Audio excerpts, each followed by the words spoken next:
আজকে আমি তোমাদের জন্য একেবারে নতুন একটা ড্রামা নিয়ে হাজির হয়ে গেলাম। আর এই ড্রামাটার নাম হচ্ছে ডেয়ার এক্স। তাহলে চলো দেরি না করে শুরু করা যাক। গল্পের শুরুতেই আমরা দেখি বাইরে প্রচুর বৃষ্টি হচ্ছিল। আর এখানে আমরা ছোট্ট একটা পিচ্চি মেয়েকে দেখতে পাই, যার নাম ছিল এজিন। আর যে ছিল আমাদের গল্পের নায়িকা। এজিনের মা নেশা করে এসে ওকে অনেক মারধর করতো। ওই রাতেই ওর বাবা তো ওর মায়ের পা ধরে টানতে টানতে বাইরের দিকে নিয়ে যায়। এজিন সবকিছুই আয়নার মধ্যে দেখতে পাচ্ছিল, কিন্তু ও কোনো কথা বলে না। এজিনের বাবা এজিনের মাকে জড়িয়ে ধরে বাইরে নিয়ে আসে। তখন প্রচুর বৃষ্টি হচ্ছিল। আর তারপর সে তো সিঁড়ির সামনে দাঁড়িয়ে থাকে। এরপর আমরা দেখি ওর বাবা তো ওর মাকে ধাক্কা দিয়ে ফেলে দেয়। সে নেশাগ্রস্ত থাকায় কোনো কিছুই বুঝতে পারছিল না। আর এজিনও তখন চলে আসে। ওর বাবা বলে যে তোমার মা নেশা করতো আর তোমাকে অনেক মারধর করতো, তাই নেশা অবস্থায় সে পড়ে গিয়ে মারা গেছে। এই কথা কেউ জিজ্ঞেস করলে তুমি এমনটাই বলবে, এর ব্যতিক্রম কিছু বলবে না, না হলে তোমারও এই অবস্থা হবে। এরপর এজিন ওর মাকে দেখতে নিচে নেমে আসে। তখন ওর মা মারা যায়নি। এজিনের মা এজিনকে বলে আমাকে প্লিজ বাঁচাও। আর ওর পা ধরে বলে এখনই অ্যাম্বুলেন্সকে ফোন করো, 10 মিনিটের মধ্যে অ্যাম্বুলেন্স চলে আসবে আর আমি বেঁচে যাব। কিন্তু এজেন্ট একটাও কথা বলে না, না বলে ওখান থেকে এজেন্ট চলে যায়। এরপরে অনেক দিন পরের ঘটনা দেখানো হয়। এজেন্ট তো বড় হয়ে গিয়েছে। এজেন্ট একজন সেলিব্রিটি আর সে খুবই পপুলার। সবাই ওকে অনেক পছন্দ করে। কিন্তু এর ফাঁকে সবাই আবার এটাও জানে যে ও খুবই জেদি। ওর নিজে কাজ উদ্ধার করার জন্য ও সব করতে পারে। আর সবাই ওর ছবি তুলছিল। কিন্তু ওর ডার্ক সাইডটাও খুব ভয়ঙ্কর ছিল। সবাই ওকে মনে মনে ভয়ও পেত। এরপরে অনেকদিন আগের ঘটনা দেখানো হয়, যখন এজিন স্কুলে পড়তো। ওদের একজন ম্যামের তো বার্থডে ছিল। তখন সে ক্লাসে আসলে সবাই তাকে উইশ করে। কিন্তু কিছুক্ষণ পরই তার উঠবি এসে ওকে মারতে থাকে। আর বলে যে এইসব কি, আর ছবিগুলো নিচে দেখায়। আসলে এই ম্যামের অন্য একজনের সাথে রিলেশন ছিল। আর তাই ওই লোকটা ওর সাথে বিয়ে ভেঙে দিয়েছে। তখনই সেখানে এজিন আসে।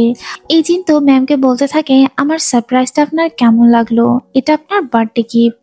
এটা বলার পরে ধাক্কা দিয়ে ম্যামকে সরিয়ে দেয়। আর তারপর সেও ওখান থেকে চলে যায়। তখনই এখানে আমরা আরো একজনকে দেখতে পাই, যার নাম ছিল সিমি। সে তো তার রেজাল্ট দেখতে যায়। আর গিয়ে দেখে যে এজিন তো ফার্স্ট হয়েছে। তখন এটা ও মানতে পারে না, কারণ ওই সবসময় ফার্স্ট হতো।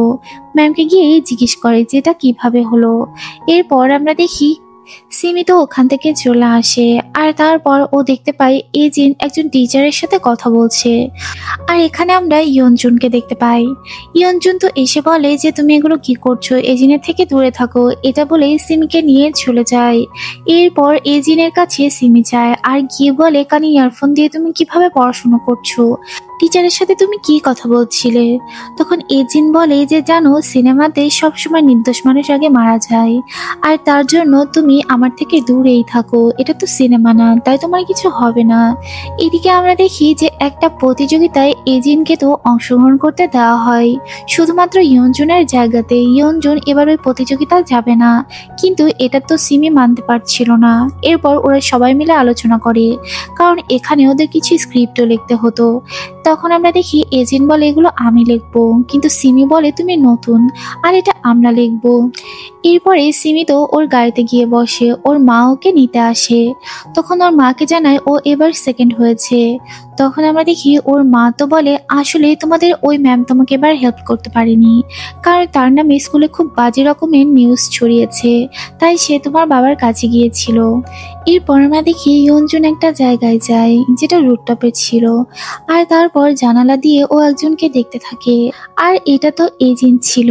এজিন নিজের ফেসটাকে আয়নায় দেখছিল আর অদ্ভুতভাবে কিছু একটা ফলো করে হাসছিল।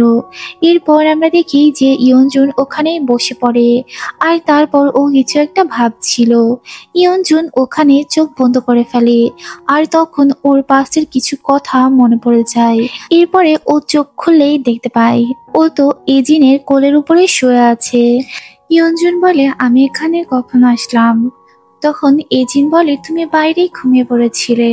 আর তাই আমি তোমাকে এখানে নিয়ে এসেছি। এরপর এজিন বলে আমাকে হেল্প করো, ওই প্রতিযোগিতার জন্য আমার কিছু নোট লাগবে। এরপর আমরা দেখি যে ইয়ঞ্জুন একটা নোট দেয় আর বলে এখানে সব আছে। এরপর এজিন যখন নোটটা খুলে ও তখন এর মধ্যে একটা লেটার দেখতে পায়। আর এই লেটার ওকে সিমি দিয়েছে। আসলে সিমি ইয়ঞ্জুনকে পছন্দ করে, যেটা ও চিঠির মাধ্যমে লিখে দিয়েছে। ইয়ঞ্জুন বলে আমি সত্যিই জানি না এটা কখন এখানে আসলো। এরপর আমরা দেখি যে ইজিন বলে যে এটার রিপ্লাই তোমাকে দিতে হবে। এদিকে স্কুলে একটা ম্যামের বিয়ে হয়, ওরা তো কিছু টাকা কালেক্ট করছে গিফটের জন্য, কিন্তু এজেন্টের থেকে ওরা টাকা নেয় না, বলে তুমি তো অনাথ, এমনটাই তো আমরা শুনেছি। এদিকে একজন ম্যাম তো এজেন্টকে ডেকে নেয় আর বলে স্ক্রিপ্টটা তুমি লিখতে পারবে না, তুমি জানো তো সিমির বাবা কত পাওয়ারফুল, আর সে স্কুলের জন্য অনেক কিছু করে, আর তাই স্ক্রিপ্টটা ওই লিখবে, তাই তুমি মুখ বন্ধ রাখো। এরপর আমরা দেখি সিমি তো ওর বাবার আর মায়ের ছবি সবাইকে দেখাতে থাকে। এদিকে ইয়ঞ্জুনের এইসবে কোনো পাত্তাই থাকে না, ও তো চোখ খুলেই শুধুমাত্র এজিনকেই দেখতে থাকে। এজিনের দিকে একভাবে ও তাকিয়ে থাকে, আর এজিনের এখানে খুব একটা ভালো বন্ধু ছিল না। এরপর আমরা দেখি সিমি তো এজিনের কাছে যায় আর বলে স্ক্রিপ্টটা আমি লিখছি। আর তারপর ও যখন চলে যাচ্ছিল এজিন ওর হাত ধরে আর ওকে একটা চিঠি দেয়, বলে এটা ইয়ঞ্জুন দিয়েছে, তোমার লেটারের রিপ্লাই দিয়েছে। তারপরে ও যখন চিঠিটা খুলে ও দেখতে পায় ওখানে বড় বড় করে লেখা আছে তোমাকে কেউই পছন্দ করে না, তো আমি কিভাবে তোমায় পছন্দ করব। এরপর আমরা দেখি ম্যাম তো সিমিদের সাথে একটা মিটিং করে আর বলে এই প্রতিযোগিতা এবার আমাদের স্কুল থেকে হচ্ছে না, কেউ একজন কমপ্লেন করেছে। সিমি তো বুঝতে পারছিল যে এটা কার কাজ হতে পারে, এটা নিশ্চয়ই এজিন করেছে। এরপর ও তো ওয়াশরুমে এজিনকে বিভিন্ন কথা শোনাতে থাকে, বলে আমি জানি এটা তোমার কাজ, তুমি ছাড়া এটা কেউই করনি, তুমি নিশ্চয়ই কমপ্লেন করে দিয়েছো। তারপর আমরা দেখি যে ও তো কোনো কথা না বলে স্মাইল করতে করতে বেরিয়ে যায়। এদিকে সিমি এজিনের হ্যান্ডরাইটিং ম্যাচ করে যে ওই লেখাটা ও লিখেছে কিনা, কিন্তু এই লেখাটার সাথে কোনো ম্যাচই করে না। এরপর আমরা দেখি এজিন ফোনে কিছু একটা দেখতে থাকে, আসলে এটা ওরই কাজ ছিল, আর ওকে হেল্প করেছে জিও নামের একটা ছেলে যে ওর বন্ধু ছিল। জিও আর এজিন দুজন মিলে এই ধরনের কাজ করত। এছাড়া ওরা বিভিন্নভাবে স্টুডেন্টদের থেকে টাকাও নিত। এরপর আমরা দেখি এজিন তো ওয়াশরুম থেকে বাইরের দিকে আসছিল, তখন সিমি গিয়ে ওর মুখে পানি ঢেলে দেয় আর এতে করে ওর পুরো জামাটা নষ্ট হয়ে যায়। তখন আমরা দেখি এজিন একটা কথাও বলে না। এদিকে জিও একটা রেস্টুরেন্টে খাবার খাচ্ছিল, তখন ওই মহিলা এসে বলে তুমি কখন থেকে খাবার খেয়েই যাচ্ছ, তুমি কি চাচ্ছ। তখন জিও বলে যে তোমার ছেলে আমার থেকে অনেকগুলো টাকা নিয়েছে, যে টাকাটা এখনো দেয়নি। তারপর ও একটা পেপার বের করে আর বলে দেখো এটা হচ্ছে তার কন্টাক্ট, আর তারপরে ও টাকা শোধ না করলে আমি প্রতিদিন এসে এভাবে খেয়ে যাব, আর তাই তোমার ছেলেকে টাকা পরিশোধ করতে বলো, না হলে আমি প্রতিদিনই এখানে আসবো। এদিকে এজিন তো ওরকম ভিজা গা নিয়ে ক্লাসের মধ্যে ঢুকে পড়ে আর ওকে দেখতে অনেক বেশি খারাপ দেখাচ্ছিল। এটা ইয়ঞ্জন দেখতে পেয়ে তাড়াতাড়ি ওকে টাওয়াল দিয়ে মুড়ে ফেলে আর বলে আমার সঙ্গে এসো। এরপর ক্লাস থেকে ওকে নিয়ে বেরিয়ে যায়। ইয়ঞ্জন এজিনকে নিয়ে বাইরে চলে আসে আর তখনই সেখানে জিও চলে আসে। জিও এসে বলে তোমরা কি ডেট করছো নাকি, দুজন একসাথে কি করছো, আর তুমি এভাবে ভিজে গেলে কিভাবে। ইয়ঞ্জুন বলে তুমি কি ওর বয়ফ্রেন্ড নাকি, এত কেন প্রশ্ন করো, আর আমাদের সামনে এসো না। তখন জিও ওকে গিয়ে বলে যে আমার যা খুশি তাই করবো, তুমি কেন ওর এত কাছে এসেছো। তখন এজিন বলে তোমরা এসব বন্ধ করো। এরপর এজিন তো ওখান থেকে চলে যায়। এরপর আমরা জিওকে দেখতে পাই, আসলে জিওকে ওর বাবা অনেক মারধর করে শুধুমাত্র টাকার জন্য, তার জন্যই এজিন আর ও দুজন মিলে বিভিন্নভাবে টাকা উপার্জন করে আর স্টুডেন্টদের থেকে বুলি করে ওরা টাকা নেয়। এরপর আমরা দেখি যে ক্লাসে দুষ্টুমি করতে করতে ওখান থেকে তো জিও চলে যায়, কিন্তু জিওর ফোনটা নিচে পড়ে যায় আর এই ফোনটা তো সিমির হাতে পড়ে যায়। সিমি এই ফোনটা নিয়ে নেয় আর এরপর ও তো ফোনটা খুলেও ফেলে আর সেখানে ও কিছু চ্যাট দেখতে পায়, যেটা ওই প্রতিযোগিতা নিয়ে কথা ছিল, আর এটা যে কে কমপ্লেন করেছে ও বুঝতে পারছিল। ইয়ঞ্জুন এজিনকে নিয়ে মেডিকেল রুমে আসে আর সেখানে আসার পরে ওরা দুজন অনেক কাছাকাছি চলে আসে। ইয়ঞ্জুন ওকে বেডে শুয়ে দিতে যায় আর তখনই ওরা অনেক ক্লোজ হয়ে যায়। দুজন দুজনের দিকে তাকিয়ে থাকে কিন্তু কেউ কোনো কথা বলে না। এজিন তো ওখান থেকে বেরিয়ে বাইরে দাঁড়িয়ে থাকে, আর ওর পিছনে জিও এসে ওকে ডাকতে থাকে। তখনই জিওকে দেখা মাত্রই এজিন দৌড়ে ওর কাছে চলে যায়, আর তারপর জিওকে কোনো কথার উত্তর না দিয়েই হাঁক করে। জিও এতে করে অবাক হয়ে যায় আর বলে, তুমি এসব কি করছো? তখন আমরা দেখি ও তো ওর ফেসটার দিকে তাকিয়ে থাকে, কোনো কথা বলে না।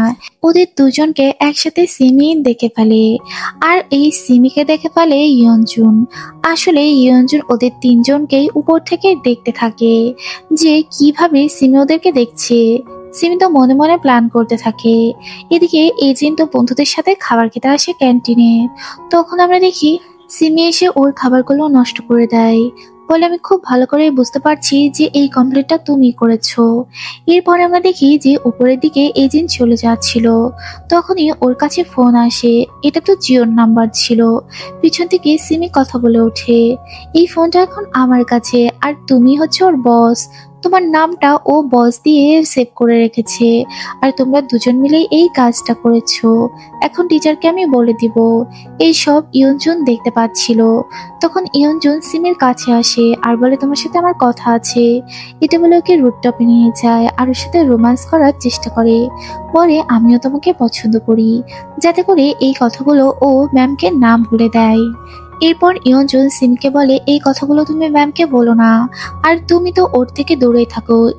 এদিকে আমরা দেখি জিওর কাছে ফোন চলে আসে, আর এই ফোনটা তো করে এজিন। এজিন ওকে ফোন করে একটা জায়গায় দেখা করতে বলে। এরপর আমরা দেখি জিও ওখানে চলে যায়।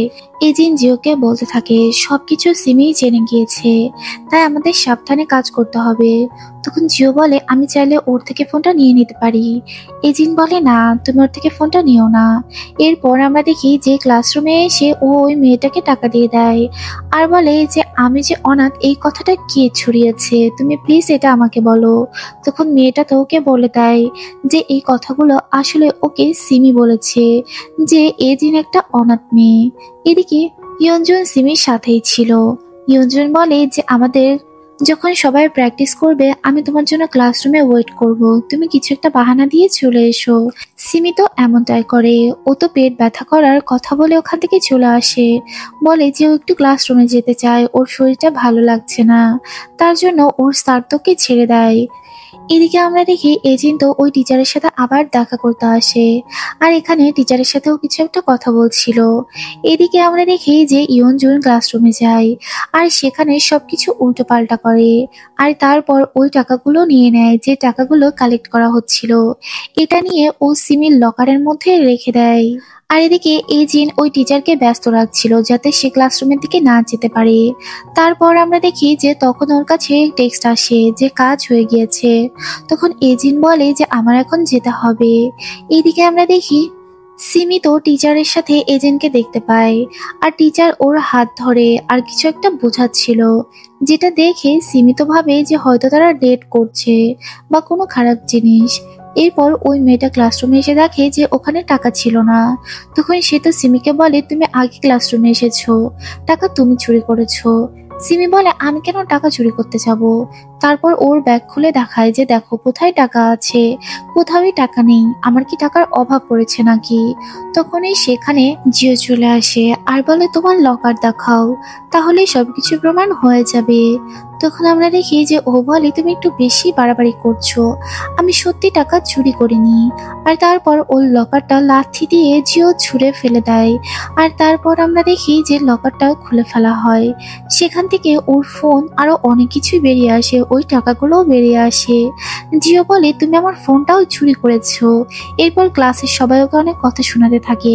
তখন সিমি তো এজেন্টকে দেখতে পায়, ও অদ্ভুতভাবে হেসে চলেছিল। আর তারপর সিমি বলে, এই সব কিছু এজেন্ট করেছে। তখন আমরা দেখি যে সিমি তো ইয়ঞ্জুনকেও দেখে, আর ইয়ঞ্জুনকে বলে, সত্যটা বলো। ইয়ঞ্জুন বলে, আমি তো তোমায় আসতে বলিনি। পুরো ক্লাসের সামনে সিমি তো মিথ্যা প্রমাণিত হয়ে যায়, আর ক্লাসের সবাই ওকে অনেক কথা শোনায়। কিছুক্ষণ পর টিচার এসেও ওকে চড় মারে এসব মিথ্যে বলার জন্য, আর তারপরে ওকে এখান থেকে চলে যেতে বলা হয়।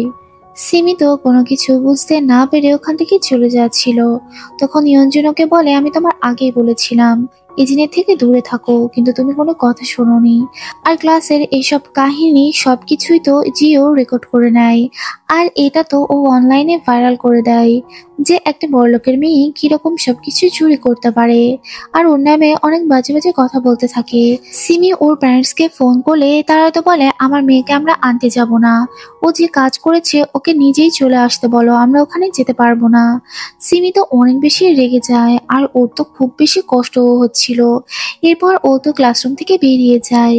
তখন এজিন বলে আমি তোমায় বলেছিলাম সিনেমাতে নির্দোষ মানুষ আগে মারা যায়, আর তাই তোমাকে আমি দূরে থাকতে বলেছিলাম, কিন্তু তুমি এটা করোনি। এরপর সীমিত বলে তুমি একটা অনাথ মেয়ে, তুমি আমার কিছুই করতে পারবে না, আমি আবারও ফিরে আসবো। এজিন বলে আমি তো অনাথ, কিন্তু তুমি কেমন ফ্যামিলির মেয়ে? তোমার বাবা টিচারের সাথে কি করছে তুমি কি এগুলো জানো নাকি? যে ছবিগুলো ভাইরাল হয়েছিল ওই ছবিতে তোমার বাবা ছিল, তুমি একটু ভালো করে খোঁজ নিয়ে দেখো। এরপর আমরা দেখি এজিন ওর মায়ের সাথে দেখা করতে আসে, যেখানে ওর মায়ের ছায়া রাখা ছিল। আর ওর মাকে তো বলতে থাকে আমি টিচারের কাছে গিয়ে বলেছিলাম ছোটবেলা আমার মা অনেক আমাকে মারধর করতো, আর তার জন্য টিচার আমাকে সব নাম্বার দিয়ে দিয়েছে, কারণ আমি অ্যাসাইনমেন্ট করতে পারিনি। সে আমার উপর দয়া খেয়ে সবকিছুই দিয়ে দিয়েছে। এরপর আমরা পাস্টের একটা ঘটনা দেখতে পাই। এজিনের মা ওকে চুরি করে বেড়ান আনতে বলতো, কিন্তু ও যখন ধরা পেয়ে যেত ওর মা তো ওকে হেল্প করতে আসতো না। ওর মা যখন মারা যায় ওর তো একটুও খারাপ লাগেনি। এরপর আমরা আরো একটা ছেলেকে দেখি, যে ছেলেটার বাবা মারা যায়, আর ওইখানে তো আমরা এজিনের বাবাকে দেখি। আর এর কিছুদিন পর আমরা দেখি এজিনকে ওর বাবা একটা জায়গায় নিয়ে যায়, আর সেখানে আমরা ওই মহিলাটাকে দেখতে পাই। আসলে এই মহিলাও তার হাজবেন্ডকে মেরে ফেলেছে। আর এখানে আমরা ছোট একটা পিচ্চি ছেলেকে দেখি, আর যার নাম ছিল ইয়নজুন। আর এটাই ছিল সেই ইয়নজুন। ইয়নজুনও মা থাকা অবস্থাতেও ভীষণ একা ছিল, আর এখানে ওদের পরিচয় হয়েছিল। এদিকে আমরা দেখি যে এজিনের বাবা আর ইয়নজুনের মা তো বলতে থাকে যে তারা এজিনকে অনাথ আশ্রমে দিয়ে দিবে, যেটা দরজার বাইরে থেকে এজিন শুনতে পায়, আর ও তো কান্না করতে থাকে। ঘটনা আবার প্রেজেন্টে চলে আসে। এখানে আমরা দেখি এজিনের বাবা তো এজিনকে খুঁজতে খুঁজতে এই স্কুলে চলে এসেছে, আর এখানে তো উনি ফোনে কাউকে এজিনের বিষয়ে জিজ্ঞেস করছিল। তখনই সেখানে সিমি আসে, সিমি স্কুল থেকে চলে যাচ্ছিল। এখানে ও তো এজিনের নাম শুনতে পায়, আর তারপর ওর বাবার কাছে যায়, গিয়ে বলে তুমি কার নাম বলছো? এজিনকে আমি চিনি, ও আমার ক্লাসমেট। আর এদিকে এজিন একটা ডায়েরি দেখছিল, আর জিও ওর পাশে ছিল। এজিনের কাছে ফোন আসে যে ওর বাবা তো স্কুলে এসেছে। এটা শোনার সাথে সাথে ওরা দৌড়ে চলে যায়। সিমি তো ওর বাবাকে এখানে নিয়ে এসে তামাশা করতে থাকে যে দেখো এটাই এজিনের বাবা, কিরকম উন্মাদ। আর তখনই সেখানে ইয়নজুন চলে আসে। ইয়নজুন এসে বলে এখান থেকে তাড়াতাড়ি চলো। তখন ওর বাবা বলে আমি অনেকদিন পর দেখলাম তোমাকে, তুমি তো আমার ছেলের মতোই। আর দূর থেকে এগুলো এজিন দেখতে পেয়ে ওখান থেকে চলে যাচ্ছিল।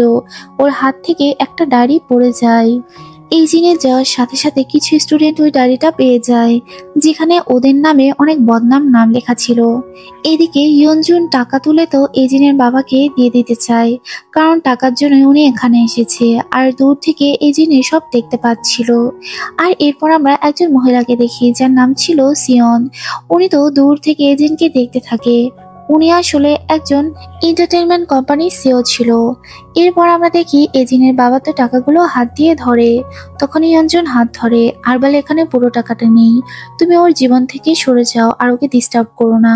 আমি তোমাকে পুরো টাকাটা দিয়ে দিব, কিন্তু ওকে তুমি আর ডিস্টার্ব করতে পারবে না।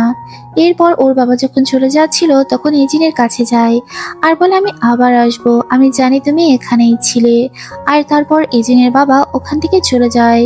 আর এই সব কিছুই ওই সিও দেখতে পাই। তারপর আমরা দেখি সিয়ন তো এজিনের কাছে যায় আর গিয়ে বলে আমি একটা এন্টারটেইনমেন্ট কোম্পানির সিও, তুমি চাইলে অনেক বড় কিছু হতে পারো, আমি তোমাকে নায়িকা বানাতে চাই।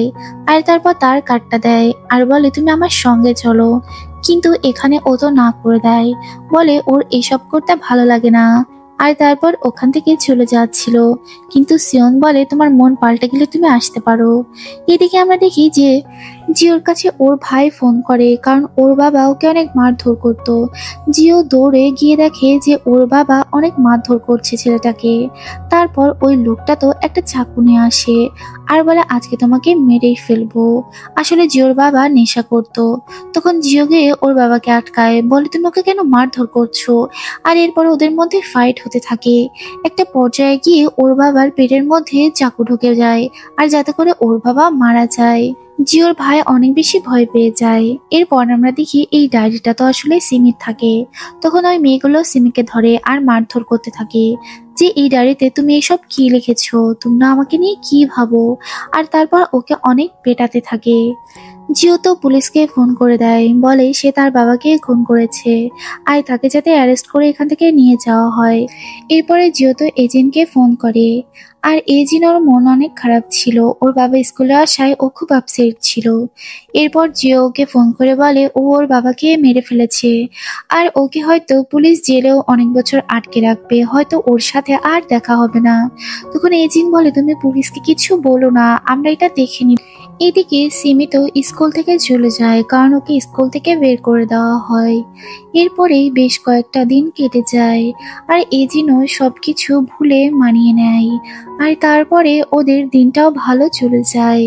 ওদের তো ভার্সিটিতে ভর্তি হওয়ার সময় চলে আসে আর ওরা তো এক্সামও দিয়ে দেয়। আর আজকে ওদের রেজাল্ট বের হয়। ওরা দুজনই ভার্সিটিতে টিকে যায়। এতে করে ইয়নজন তো খুশিতে ওকে কোলে তুলে নেয়। এজিনা অনেক বেশি খুশি থাকে। এদিকে জিওর তো রায় হয়ে যায়, ওকে অনেক বছরের জেল দেওয়া হয়। তখন ওর পাস্টের একটা কথা মনে পড়ে যে এজিন ওকে বলেছিল তুমি ভালো করে পড়াশোনা করো, আমরা একসাথে ভার্সিটিতে যাব। এগুলো মনে করে ও কান্না করতে থাকে। ওর খুবই খারাপ লাগছিল। এরপর আমরা দেখি ইয়নজুন ওর গ্র্যান্ডপার কাছে যায় আর গিয়ে বলে ওর কিছু এক্সট্রা টাকা লাগবে, ওর একটা ফ্রেন্ডের অ্যাডমিশনের টাকা লাগবে। তখন ওর গ্র্যান্ডপা বলে যে ঠিক আছে, একটা শর্ত আছে, প্রতি মাসে আমার সাথে তোমায় বাইরে যেতে হবে, কারণ আমি ডাক্তার দেখাতে যাব, তাই তোমাকে সাথে নিয়ে যেতে চাই। ইয়নজুন তো রাজি হয়ে যায়। এদিকে আমরা দেখি যে আগে থেকে এজিনের অ্যাকাউন্টে অনেক টাকা ছিল, এটা কে দিয়েছে আমরা তা জানি না। এরপর দেখা যায় যে ইয়নজুন আসে আর বলে আমি তোমার সবকিছু ম্যানেজ করে ফেলেছি। এরপর ও টাকাগুলো বের করে আর বলে খুব সামান্য একটা শর্ত দিয়েছে গ্র্যান্ডপা, প্রতি মাসে তার সাথে আমার বাইরে যেতে হবে। এরপর টাকাগুলোকে দিয়ে দেয়। এজিন তো বাসায় ফিরে আসে আর যখনই দরজা খুলে ও দেখতে পায় ওর বাবা আগে থেকেই বসেছিল। এজিন ওর বাবাকে দেখে অনেক বেশি ভয় পেয়ে যায়। ওর বাবা বলে তোমার কাছে টাকা আছে আমি জানি, এই টাকাগুলো দিয়ে দাও, আমি এখান থেকে চলে যাব। তারপর ওর ব্যাগ টানতে থাকে আর ওকে তো মারতে থাকে। এজিনকে অনেক মারধর করে আর টাকাগুলো বের করে নিয়ে যায়। তখন ও ছোটবেলার একটা কথা মনে পড়ে, ইয়নজুনের অনেক বেশি জ্বর হয়েছিল। ইয়নজুন তখন এজিনের কাছে আসে আর বলে আমাকে হেল্প করো, আমার অনেক জ্বর হয়েছে। আর ও বলে আমার মায়ের কাছে গিয়েছিলাম কিন্তু সে আমার ওখান থেকে সরিয়ে দিয়েছে। এরপরে এজিন তো ওর কপালে পানির পট্টি দিয়ে দেয়। এজিনকে তো ইয়নজন একটা ছবি দেখায় আর বলে এটা আমার বাবা। আর ড্রাইভারের সাথে আমার মায়ের খুব ভালো বন্ধুত্ব ছিল। এরপর দেখা যায় মেয়ের আসে আর ওকে তো ডাক্তারের কাছে নিয়ে যায়। এজিনকে খাবার ধরিয়ে বলে ম্যামকে এটা দিয়ে দাও। এজিন এই খাবারগুলো নিয়ে আসে আর ওকে দেয়, কিন্তু এখানে তো ইয়নজনের মা ওর সাথে খারাপ ব্যবহার করতে শুরু করে দেয়। এজিন তো বলে আমি আপনার বিষয়ে এখন সবই জানি আর চাইলে সবাইকে সবকিছু বলে দিতে পারি। তখন আর মা বলে তুমি আমার বিষয়ে কি জানো। তখন এজিন তো ওই ড্রাইভারের কথা বলে আর এতে করে ওর মায়ের অনেক রাগ হয়ে যায়। এজিনকে সে মারতে থাকে, তারপর ওকে জোর করে বাথরুমের দিকে নিয়ে যায়।